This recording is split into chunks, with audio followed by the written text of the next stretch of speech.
Let's speak today about the material universe's creation. To understand this passage, one should understand the introduction statement using the Aristotelian definition of subsistency, relevance, accident. We say that we know the content of the material universe by coming into contact with accidents, which are its manifestation. It's very important, therefore, that must not be confused with each other, the accidental and the substantial. But the relationship between substance and accident is real modern. That means that one can't exist without the other. Let's postulate that the matter, the accidents, is not eternal, and that all its elementary components, those that make up atoms, are the result of a transformation of energy. This statement is based on the modern discovery about the Big Bang. Inference. The fact that the matter is not eternal thus means that the classic spatial dimensions are enough to describe the universe, and at least there is another dimension that allows us to conceive its non-eternity. Some recent scientific knowledges, physical theories tell us that there was not only one Big Bang, but many Big Bangs scattered through our universe. Matter and time has been created just at the Big Bang instant. The continuum space-time has been created with its four dimensions that are height with x with epsilon and time. The so-said Annus Mirabilis, that is the year 1915. The great scientist Albert Einstein formulated and published his own relativity theory. He demonstrated both theoretically and practically that an object moving with increasing speed had the property of deformating this continuum space-time, including his own mass and sharing his own time. He also demonstrated that the equivalence matter-energy with the famous AMC squared equivalence and the others.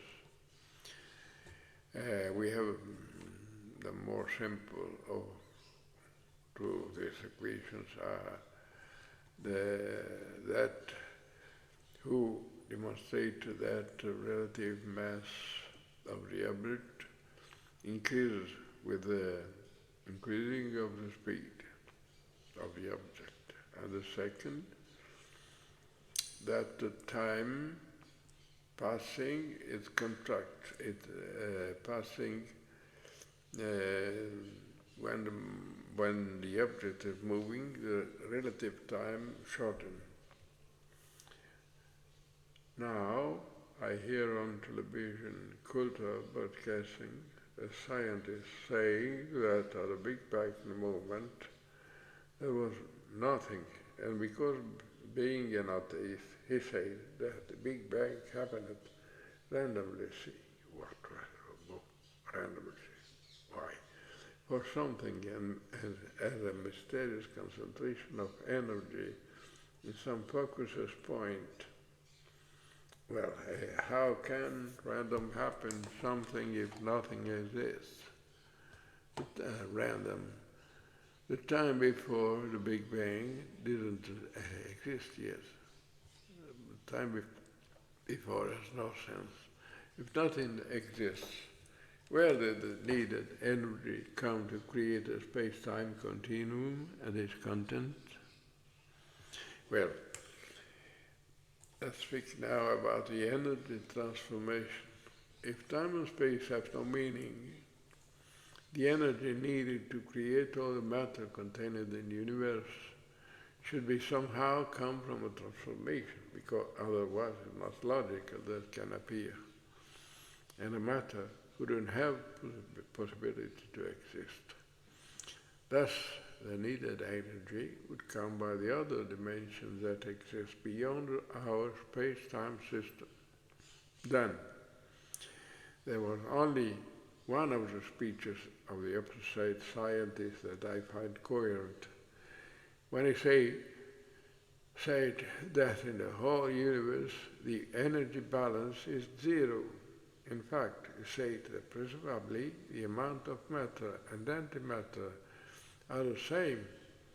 And this is the reason why the total amount of energy of our universe is zero.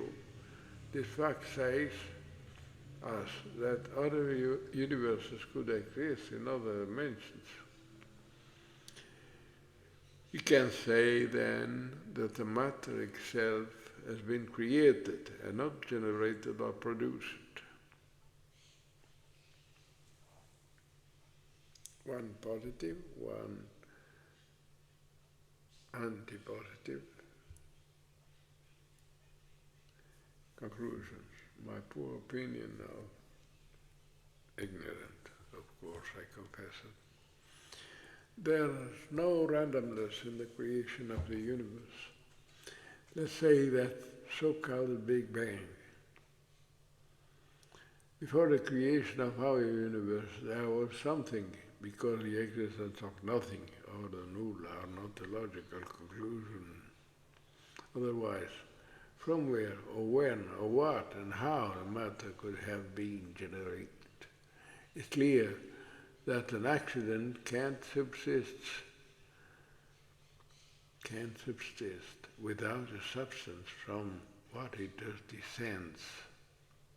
Real model. The relation between essence and accident is a real model.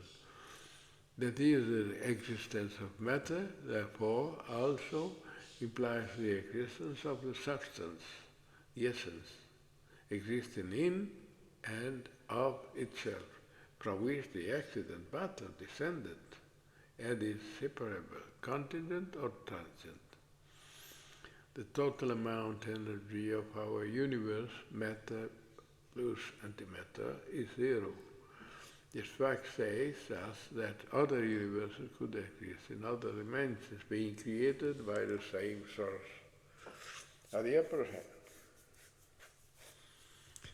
said it which suggests act, the universe origin itself as began by a voluntary act, and therefore rational, is true even more, given that the physical laws that govern inflexibility and rationality and the universe cannot be derived but by God, who created the universe whose total energy balance is zero. Just my opinion, but